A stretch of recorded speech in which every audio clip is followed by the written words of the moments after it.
أعوذ بالله من الشيطان الرجيم. بسم الله الرحمن الرحيم.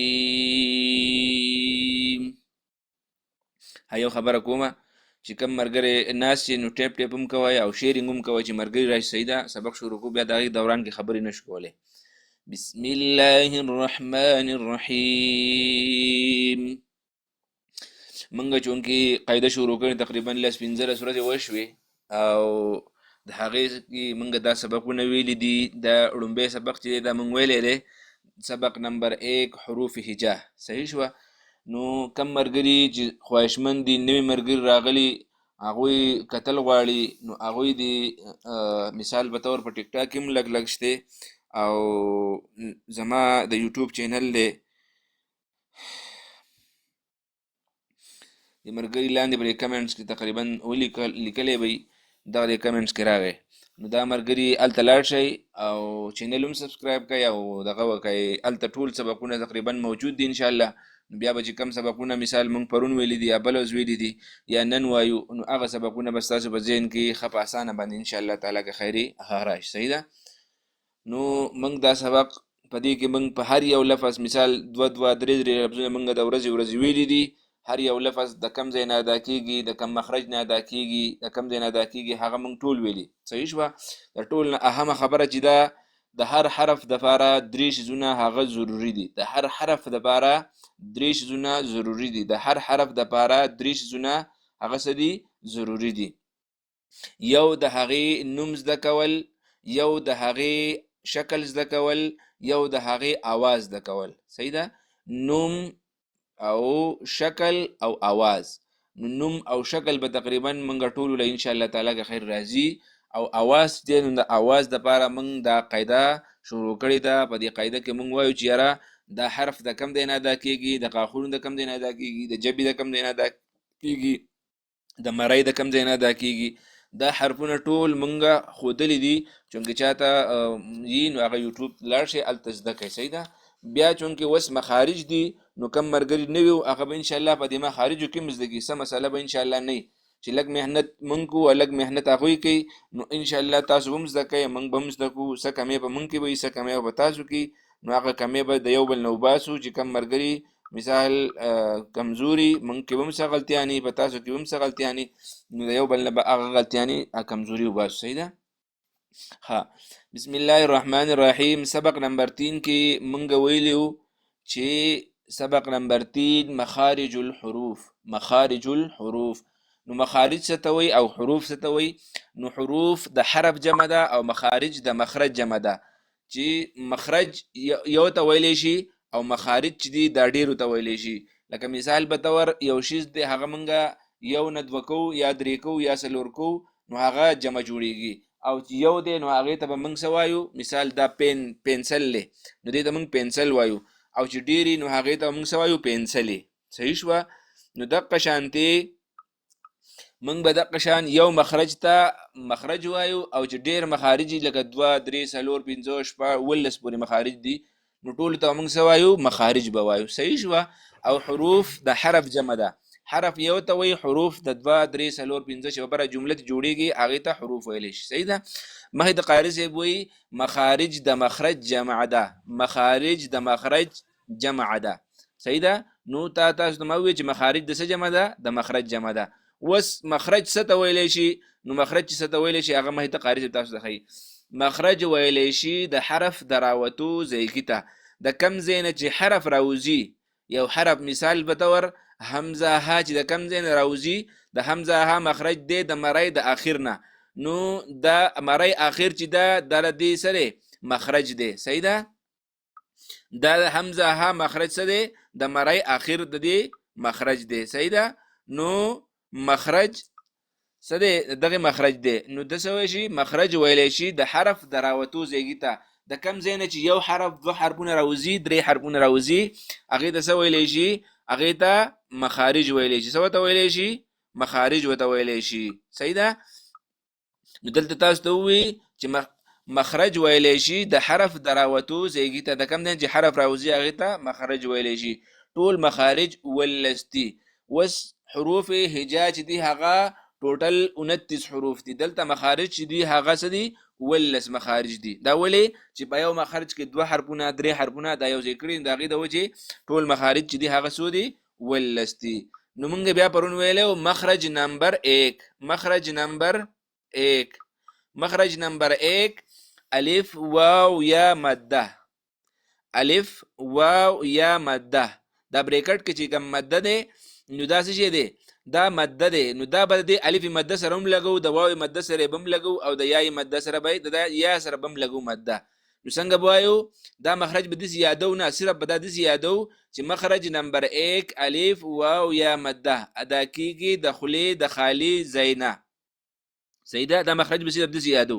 کنو بیا ستانه څوک تپوس وکړي چې الف مده واو مده یا یا مده دا څه شی دی نو ته به بیا دا ووایې مخرج نمبر 1. صحیح ده چې الف مده هم دا شی دی واو مده دا دی یا مده دا دی. نو دا مده به د درې وانو سره لګو. صحیح ده خو یادو به څنګه چې مخرج نمبر 1 الف واو یا مده ادا کیږي د خولې د خالی زینا. نو د خولې خالی کم ځای دی د خولې خالی هغه ځای دی کم ځای چې انسان دا جبه ده لکه مثال دا زما جبه ده دا پاسه تالو دی نو دې دوانو منځ کې چې کم ځای دی د دې دوانو ځایګون نه چې دی دا درې وانه حرفونه ادا کیږي الف واو یا مده الف واو او یا مده. صحیح ده ها اوس مخې ته راشو موږ پرون دا تعریف 2 ورځې تقریبا وي خو په دې کې بعضې مرګري چې دي هغه نوي دي. صحیح ده نو اوس الف مده څه ته وایي واو مده څه ته وایي او یایي مده څه ته وایي. نو موږ پرون دا تعریف کړی دی چې الف مده چې الف په خپله خالي وي مخې د حرف باندې زبر وي. مخې ته چې کوم حرف دی هغه به موږ نه زبر ګورو نه به زیر ګورو نه به پیش ګورو هېڅ به هم نه ګورو مخې ته به صرف په څه ګورو په دې حرف باندې چې کوم زبر دی دا به ګورو. الف خالی وي مخې د حرف باندې څه وي زبر وي دې ته الف مده ویلی شي. صحیح ده واو ساکن وي مخې د حرف باندې پیش وي دې ته واو مده ویلی شي.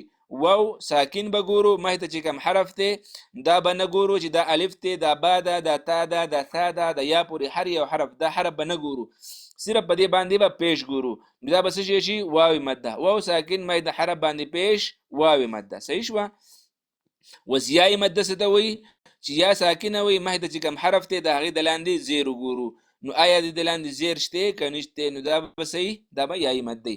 الف مده چې الف خالی وي مخې د حرف باندې زبر وي الف مده واو مده واو ساکنه مخې د حرف باندې پیش وي واو مده یا ساکنه یای مده یا ساکنه مخې د حرف د لاندې زیر وي دې ته څه ویلی شي یای مده. صحیح شوه. نو دا شو الف مده واو مده او یای مده په مخرج نمبر 1 کې دا به یاد ساتئ مخې ته به هم انشاءالله راشي او دلته صرف ځان سره په ذهن کې یاد وساتئ چې الف مده څه ته وایي واو مده څه ته وایي او یای مده دا څه ته وایي. صحیح ده نو الف مده بیا ته الف مده هغې ته ویلی شي چې الف خالي وي مخې ته حرف باندې زبر وي لکه با الف زبر با. واو مده هغې ته ویلی شي چې واو ساکن وي مخې د حرف باندې پیش وي لکه حمزه واو پیش او. صحیح ده. اوس یای مده څه ته ویلی شي چې یا ساکن وي مخې د حرف د لاندې زیر وي لکه حمزه یا زیر ای. صحیح شوه.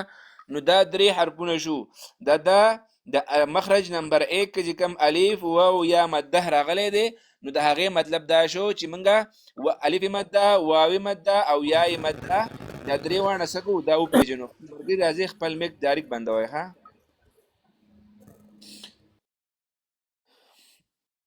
صحیح ده نو موږ به دا وپېژنو چې الف مده واو مده او یای مده دا موږ وپېژندو نو موږ ته به اسان وي. صحیح ده نو بیا درته وایم برګري پکې نوي رالو الف مده واو مده یای مده چې الف خالي وي مخې د حرف باندې زبر وي الف مده لکه با الف زبر با.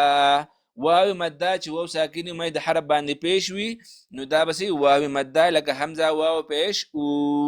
او یای مده چې یا ساکنه وي مخې د حرف باندې مخې د حرف د لاندې زیر وي لکه حمزه یا زیر ای. صحیح شوه.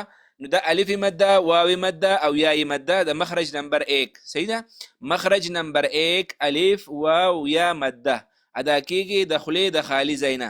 نو زه اوس تاسو ته پوښتنه کوم چې الف مده څه ته وایي نو ته به وایي چې الف خالی وي مخې د حرف باندې زبر وي هغې ته الف مده ویلی شي. واو مده څه ته وایي چې واو ساکن وي مخې د حرف باندې پیش وي هغې ته واو مده ویلی شي.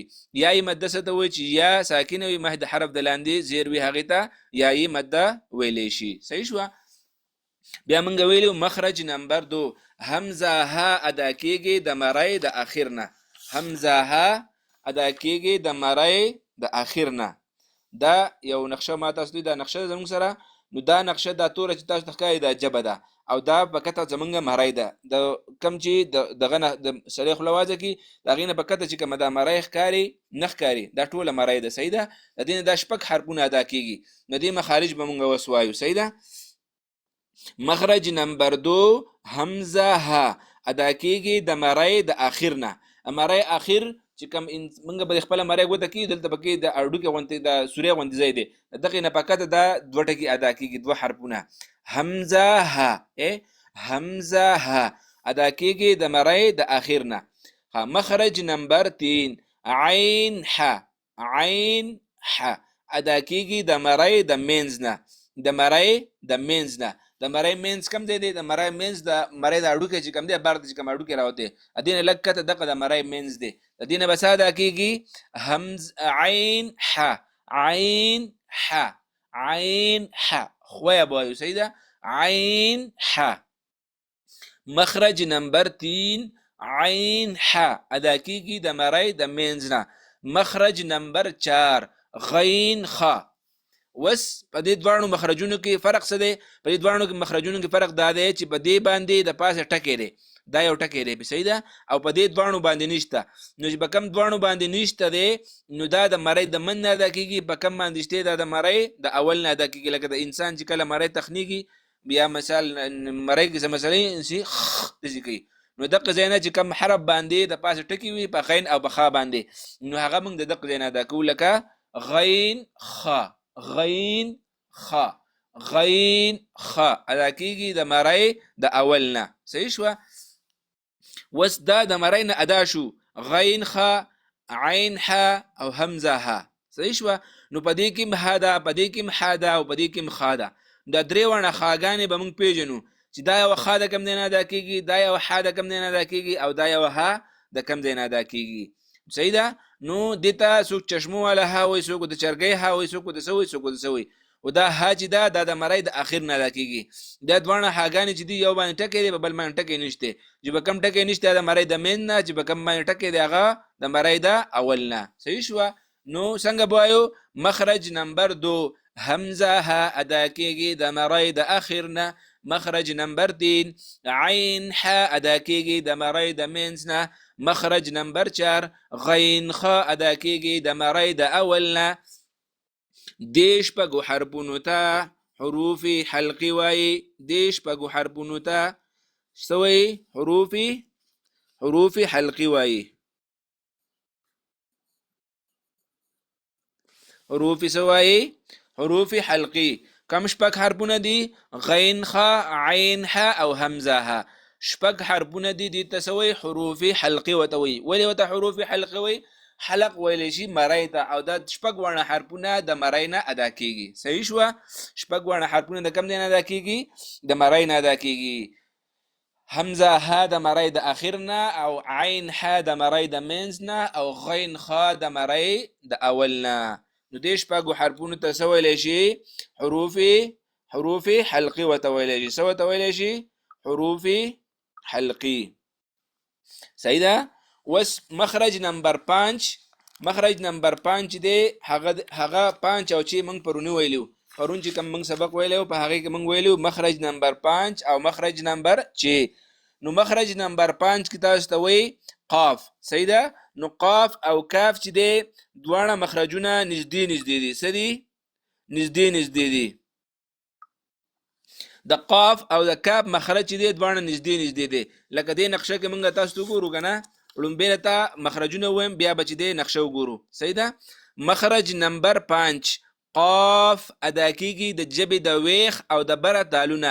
د جبې چې کم ویخ ته تالو تر ته چې کم ویخ ته د اغه ځنه ادا کیږي قاف ادا کیږي. صحیح شو. او مخرج نمبر 6 چې دی کاف. کاف ادا کیږي د جبې د ویخ او د بره تالونه. نو تاسو دوانه وایي چې دا خو دوانه یو مخرج شو، نو څنګه دا یو ځای نه ادا کیږي؟ نه، د قاری صاحب لیکلي د قاف ته مخرج نه لږ خولې طرف ته مطلب دا دی. اوس دې نقشې ته وګورئ. دا مثال دا سره چې تاسو ته ښکاري دا جبه ده، صحیح ده، دا څه شی دی؟ دا جبه ده. نو په دې جبه کې د جبې اخر چې کم دی دا د تالو سره دا لګېدلی، صحیح ده. او که د تالو نه مرۍ طرف ته چې دی دا دغه دی خوله ده، صحیح ده. دا څه ورته وایي جبې ویښ او بره تالو دی، صحیح ده، مرۍ طرف ته دا دی. نو د قاف چې دی قاف ته دې ځای نه ادا کېږي، او کاف چې دی کاف خولې طرف ته چې کم تالو دی د هغه ځای نه ادا کېږي. نو قاف دوو ټکو والا چې کم قاف دی دا د مرۍ د اخر نه ادا کېږي او غټ په وایو. څنګه به وایو؟ قاف. د مرۍ دا کم اخر چې دا ځایږي دا چې موږ دواړه داسې ولګو نو دې نه به ادا کېږي. ګورئ ورته قاف قاف قاف، دا د دې ځای نه ادا کېږي، صحیح شوه.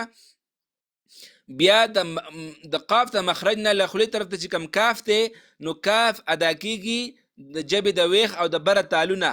نو د قاف ته مخرج له خولې طرف ته، قاف مخرج چې دی هغه کته مرۍ طرف ته دی، کته سینې طرف ته، او د کاف مخرج چې دی هغه خولې طرف ته چې کومه لکه مثال دا کته مرۍ طرف ته دی او دا چې دی دا خولې طرف ته دی. نو کاف به د دې ځای نه ادا کېږي. کم کاف چې دا یو داسې کاف لیکلی شي او یو کاف چې دی هغه داسې لیکلی شي، یو کاف داسې لیکلی شي، صحیح شوه. دا کاف چې دی دا موږ دې د زده کړې دپاره دا لیکلی. نو دا یو کاف او دا یو کاف دا به د مرۍ د ویښ او د بره تالو نه ادا کېږي خولې طرف ته، او دا یو قاف چې دی دا به د مرۍ د جبې د ویښ او د بره تالو نه ادا کېږي کومه سینې طرف ته چې کومه قاف مخرج دی هغه ځای نه ادا کېږي، صحیح شوه. لکه ګورئ قاف د دې ځای نه ادا کېږي، کاف پر دې ځای نه ادا کېږي. څنګه به وایو؟ قاف کاف. قاف د اواز به داسې کته وړو او بره قاف کاف قاف کاف، صحیح ده. چې دواړه داسې وایو نو موږ ته به اندازې لګي چې قاف او کاف د کم ځای نه ادا کېږي. کوشش به دا کوو چې قاف او کاف چې دی دا موږ ادا کوو چې موږ پکې فرق معلوم شي یاره او چې په دې کې قاف کې او کاف کې فرق دی. نو ډایرکټ چې ته ووایې د هغې نه به تا ته معلومه شي چې قاف او کاف، قاف ته کدې نه ادا کېږي، کاف ته برې نه ادا کېږي، صحیح ده. نو اوس چې دی اوس به موږ نوی سبق وایو. نوی سبق به وایو یو مخرج یا دو مخرجونه انشاءالله، کېدای شي یو مخرج ووایو.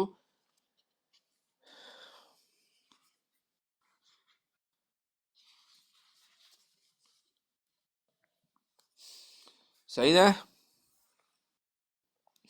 ځکه چې پروني مخرجونه هم چې دی دا لکوټې مشکل دی.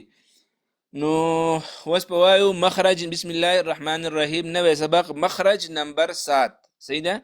مخرج نمبر 7 جیم شین یا غیر مده یا غیر مده، صحیح شوه. جیم شین یا غیر مده، جیم شین یا غیر مده. څنګه چې الته مده و که نه مده و، نو الته که موږ مده زده کړی و یای مده چې یا ساکنه وي مخکې د حرف د لاندې زیر وي نو دا به یای مده وي. نو اوس دلته وایي غیر مده، صحیح شوه. نو غیر مده څه ته وایي؟ نو غیر مده به اوس موږ دلته پیژنو چې غیر مده څه ته وایي، هغه د زه وایم انشاءالله، صحیح ده. نو مخرج نمبر 7 جیم شین یا غیر مده ادا کېږي د ژبې د مینځ او د بره تالونه. د ژبې چې کم منځ دی دا به د بره تالو سره لګو. د کم دی سره؟ د بره تالو سره، دا یې وسط. دا وسط به چې دی دا موږ لګو د بره تالو سره. د څه سره؟ د بره تالو سره. دا ځایګې به موږ د بره تالو سره لګو. لکه مثال په طور دا دواړه لاسونه چې دي دا زما څه دی؟ دا یو ژبه ده یو تالو دی. نو دا یو چې دی دا به موږ دلته بره لګو، داسې به یې لګو، صحیح ده. نو دې نه به موږ ادا کوو جیم شین یا، جیم شین یا، جیم شین یا. په دې کې به موږ ژبه یو ځای ته بل ځای ته لکه مثال له غاښونو د څېړونو سره لکه دا ژبه چې ده دا موږ د دې طرف سره نه لګو یا به د دې طرف سره نه لګو یا به مخامخ نه لګو، صرف دا ژبې دا منځ او بره تالو سره به موږ لګو. څنګه به وایو؟ مخرج نمبر 7 جیم شین یا غیر مده ادا کېږي د ژبې د منځ او د بره تالونه. جیم شین یا غیر مده ادا کېږي د ژبې د منځ او د بره تالونه. نو ژبې منځ او بره تالو ما تاسو ته وښودو چې ژبې منځ او بره تالو څه ته ویلی شي. اوس به موږ راشو مخرج نمبر 7 جیم شین یا غیر ماده. الته موږ ته ویلو چې الف ماده واو ماده یا ماده سره به دا درې وړه چې دی ماده لګوي. دلته به موږ د جیم او د شین سره د دې سره غیر ماده نشته دی. صحیح ده؟ دا صرف او صرف غیر ماده چې دی دا د یا سره دی. دلته موږ پیژنو چې یا غیر ماده څه ته ویلی شي. که ستانه بیا پوسته په سبق کې تپوس وشي چې یا غیر ماده څه ته ویلی شي، نو چې بیا تا ته معلوم وي چې یا غیر ماده هغه دا ده، او ماده چې ده یا ماده دا شی دی، یا ماده د خولې د خالي ځای نه ادا کېږي، او یا غیر ماده چې دی هغه د ژبې د منځ او د بره تالونه ادا کېږي. صحیح ده؟ نو اوس په موږ اقا شان تعریف دی، خو صرف پکې یو حرف چې دی هغه بدل دی. لکه الته به موږ سوي یا خدای الته به موږ وي چې یا ساکنه وي مه د حرف د لاندې زیر وي، نو دا به یای مده. صحیح شوه؟ یای مده. صحیح ده؟ اوس چې یا ساکنه وي مه د حرف باندې زبر وي، نو دا به صحیح، دا به یا غیر مده. څه به یا غیر مده. صحیح ده؟ چې یا ساکنه وي مه د حرف د لاندې زیر وي، نو دا به یای مده. او چې یا ساکنه وي مه د حرف باندې زبر وي، نو دا به صحیح غیر مده. پوه شو اسماعیله؟ ها نو آسان تعریف ته چې هغه یا ماده تعریف تا ته یادو، نو ان شاء الله دغه د یا غیر ماده به تا ته هم یادي. صحیح ده؟ یا غیر ماده. صحیح ده؟ مخرج نمبر 7 جیم شین یا غیر ماده ادا کېږي د ژبې د منځ او د بره تالونه. ژبې د منځ او د بره سنه تالونه. نو اوس یا غیر ماده څه ته ویلی شي؟ یا غیر ماده چې یا په خپله ساکنه وي او مخ د حرف باندې د پاسه زبر وي، هغې ته یا غیر ماده ویلی شي. چې یا سوي یا ساکنه وي مخ د حرف د لاندې زیر وي، نو هغې ته به څه وایو؟ یای ماده. څه به ورته وایو؟ یای ماده. چې یا ساکنه وي او مخ د حرف د لاندې زیر وي، نو دې ته به یای ماده وایو. او چې یا ساکنه وي مخ ته چې دا کوم حرف راغلی په دې په ځای باندې به موږ نه ګورو چې یا آیا د الف دی یا با ده یا تا ده یا ثا ده، په دې به صرف ګورو چې په دې 29 حرفونو کې یو حرف کم یو حرف دی. صحیح ده؟ نو هغه حرف باندې به د پاسه یا زبر ګورو یا به د لاندې زیر ګورو. که د لاندې د زیر راغلی نو دا به یای مده، او که د پاسه به زبر راغلی نو دا به یا صحیح یا غیر مده وي. که زیر وپی نو دا به د ژبې د خولې د خالي ځای نه ادا کېږي، او که د پاسه به زبر نو دا به د ژبې د منځ او د بره تالونه به ادا کېږي. صحیح ده؟ ها اوس په موږ راشو مخرج نمبر 8. مخرج نمبر 8 ضاد ضاد ضاد ضاد. صحیح ده؟ ادا کېږي د ژبې د ګسې ډډې، د ژبې د ګسې ډډې، د ژبې چې کوم چف طرف دی، څوک ورته چف طرف وي، څوک ورته ګس طرف وي، او په اردو کې ورته په اردو کې ووایم ټول به پوه شئ چې کم طرف یادی. بای طرف په اردو کې ورته وایي بای طرف. صحیح ده؟ کم لاس باندې چې انسان مثال په طور سکار مار نه کوي، چف طرف چې کم دی یو ښی لاس دی، په کم لاس چې روټۍ خوري دغه لاس نه دا بل لاس. صحیح ده؟ نو دغې ته ګس طرف وایي. نو دغه چې کوم بره جامه ده، جامه